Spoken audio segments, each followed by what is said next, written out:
నమస్తే 99 టీవీ. ప్రస్తుతం అయితే మనము కమెడియన్ రామచంద్ర శాస్త్రి వాళ్ళ నివాసంలో అయితే ఉన్నాము ఖైరతాబాద్‌లో. అయితే గత 1 మంత్ నుంచి తన ఆరోగ్య పరిస్థితి క్షీణించిందని చెప్పుకోవాలి. తనకి అంటే తన నివాసంలో తను ఎర్లీ మార్నింగ్ తను షూటింగ్ వెళ్ళే సమయంలో అనుకోకుండా తనకి పక్షవాతం రావడం మనమందరం చూసాము. అయితే ఇప్పుడు ప్రెజెంట్ తన నివాసంలో ఉన్నాము. ఎలా ఉంది? ఏంటి? అడిగి రామచంద్ర శాస్త్రి మాటల్లో తెలుసుకునే ప్రయత్నం చేద్దాం. ఎలా ఉంది రామచంద్ర గారు? పెద్ద మార్పు లేదండి. అలాగే ఉంది. మళ్ళీ డాక్టర్ రివ్యూకి వెళ్తే కానీ తెలీదు ఏంటి పరిస్థితి అని.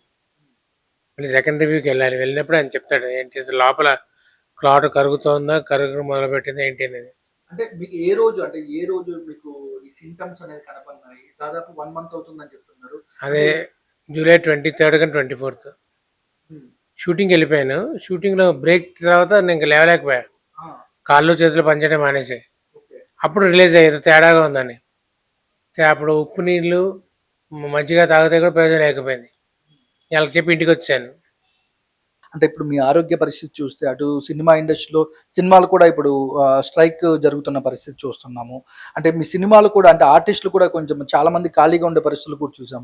కానీ మీ ఆరోగ్య పరిస్థితి ఈ క్షీణించడంతో పాటు మీరు ఆర్థికంగా అంటే మనీ గాని కమర్షియల్‌గా ఎలా అండి? ఎలా ఇబ్బందులు ఫేస్ చేస్తున్నారండి? ఫైనాన్స్ ప్రాబ్లం అయితే ఉంటుందండి. Money problem. కానీ తోటి నటీనటులందరూ ఫోన్లు చేసి కనుక్కున్నారు ఎలా ఉంది ఏంటి అని. సో, ఇంకా ఫైనాన్స్ సపోర్ట్ అంటారా? హ్మ్. చూడాలి ఇంక పెద్దగా ఎక్కడి నుంచి ఏమి రాలేదు వస్తుందని నమ్మకం. అంటే ఇది చిరంజీవి గారి దృష్టికి ఏమైనా తీసుకెళ్లారండి? అంటే మీ ఆరోగ్య పరిస్థితి అంటే ఇప్పుడు మన ఇండస్ట్రీలో ఎవరికి ఏం జరిగినా చిరంజీవి గారు ముందుంటారు ఆదుకోవడంలో. ఇవి మనం వింటూ ఉన్నాం. చాలా మందికి ఆయన హెల్ప్ చేయడం జరిగిందంటే ఆయన దృష్టికి ఏమైనా తీసుకెళ్ళే అవకాశాలు ఏమైనా ఉన్నాయా? ఆయన దృష్టికి ఏమైనా తీసుకెళ్లారా మీరు మా అసోసియేషన్ తరపు నుంచి కానీ? Artist association. ప్రత్యేకంగా ఆయన వరకు ఎలా తీసుకెళ్ళి నాకు తెలియదు. నేనేం చెప్పలేదండి ఎవరికి. వెళ్ళిందని అనుకుంటున్నాను. వెళ్ళకుండా ఉండగా వెళ్ళిపోయి ఉంటుందని అనుకుంటున్నాను. విష్ణు గారు అంటే మా ఆర్టిస్ట్ అసోసియేషన్ విష్ణు గారు కూడా అంటే ఆయన పరిధిలో గల అంటే ఆయన కూడా చాలా మందికి హెల్ప్ చేస్తూ ఉంటారు. ఆయనకేమన్నా తెలిసే అవకాశాలు ఉందంటారా? మీరు చేరవేశారా మీ ఆరోగ్య పరిస్థితి గురించి? ఆయన వరకైతే వెళ్ళిందని విన్నాను. అది దాని రిజల్ట్ నాకు తెలీదు. ఆయన ఏం డెసిషన్ తీసుకున్నదో తెలీదు నాకు. కానీ సార్ రామచంద్ర గారు చెప్పండి మీరు 200 సినిమాల దాకా చేశారు. అంటే 200 దాదాపు 200 సినిమాలు. వైవిధ్యమైన పాత్రలు అంటే ఒక కమెడియన్ రోల్‌లో కానీ అంటే ఒదిగిపోయారని చెప్పాలి. కానీ ఇలాంటిది స్థితి అంటే ఇప్పుడు చాలామంది ఆర్టిస్టులకు కూడా కొంతమంది హెల్త్ బాలేనప్పుడు కూడా చాలామంది ఆర్టిస్టులు ముందుండి వాళ్ళకి భరోసాగా అయితే నిలిచే సందర్భాలు మనం చాలా చూసాము. మీరు చెప్పండి అంటే ఎన్ని రోజుల్లో కోలుకోవచ్చని డాక్టర్లు చెప్పారు?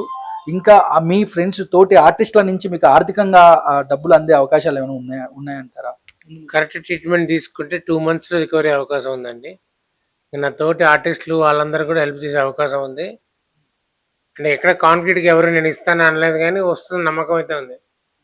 అంటే ఎంత ఖర్చవుతుందని చెప్పారండి? డాక్టర్స్ అంటే మీకు మీ ఆరోగ్య పరిస్థితి ఏదైతే ఉందో అంటే మీరు ఫిజియోథెరపీ కూడా రెగ్యులర్‌గా చేపియాలంటున్నారు. ఎంత ఖర్చయ్యే అవకాశాలున్నాయంటున్నారండి నాకు డాక్టర్స్? నెలకి ఎటు తెచ్చిపోయిన ఫిజియోథెరపీ మందుతో పాటు 50,000 అవుతుందండి. 50,000 కంపల్సరీ కావాలి మంత్లీ. మంత్లీ. ఫిజియోథెరపీకి నెలకి 20,000 అవుతుంది. ఇంత మందులు అన్నీ కలుపుకొని ఒక 50,000 వేసుకోండి. సో నెలకి 50,000 అంటే నాకు నేను రికవర్ అవ్వగలుగుతాను. అంటే ఏ సినిమాలున్నాయండి? రీసెంట్‌గా ఏ సినిమాలు చేశారండి? రీసెంట్‌గా ఏం లేవండి. చేతిలో ఏ సినిమాలు లేవు. ఎవడైనా ఎందుకు వెయిట్ చేసేస్తారు? మనం రికవర్ అవుతామని ఎవరు వెయిట్ చేయరు కదా! రికవరీ అయ్యాక మళ్ళీ ఫస్ట్ నుంచి వెతుక్కోవడమే వేషాలు. కానీ సార్ ఆర్థికంగా ఆర్టిస్టులు మీరు దాదాపుగా 200 సినిమాలు చేసినప్పటికీ కూడా పెద్ద హిట్ సినిమాలు కూడా చేశారు మీరు.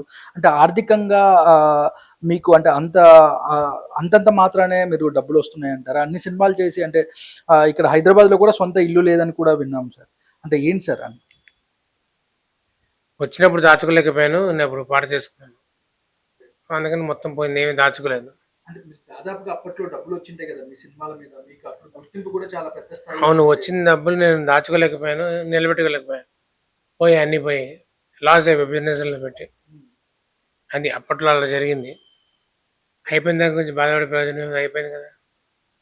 కానీ ఫైనల్లీ రామచంద్ర గారు మీరు తొందరగా మీ ఆరోగ్యం బాగుండి మీరు మంచిగా మళ్ళీ ముందు ముందు మంచి సినిమాలు చేయాలని మనస్ఫూర్తిగా దేవుని కోరుకుంటున్నామండి. మా 99 టీవీ తరపున మా 99 టీవీ వ్యూవర్‌షిప్ తరపున మీరు మళ్ళీ ఆరోగ్యంగా మళ్ళీ సినిమాలు యథావిధిగా మీరు చేయాలని మనస్ఫూర్తిగా కోరుకుంటున్నామండి. Thank you sir. Thank you very very much.